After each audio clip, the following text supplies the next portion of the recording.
Bir адам bir Олия затқа келіп, мындай деп сұрау беріптір. Дамла, тақсыр, намаз оқубай жүрген адамдарды жашоосу өтө сонун.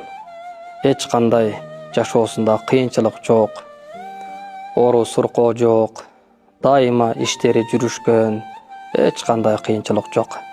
Алла Таала эмне үчүн буларды сынабайт, кыйынчылык бербейт дегенде, жанакы Олия зат мындай дептир да: намаз окубай койгондон өтөр сыноо барбы?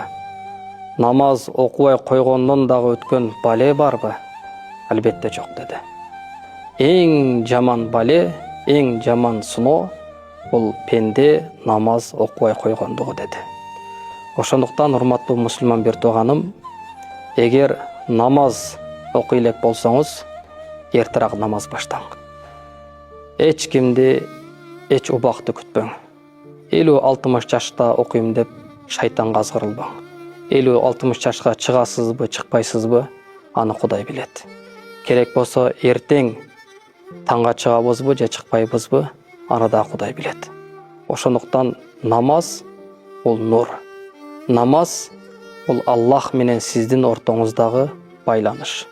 Намаз кыяматта ээсини тозоктон куткарып, бейишке алып кире турган амал.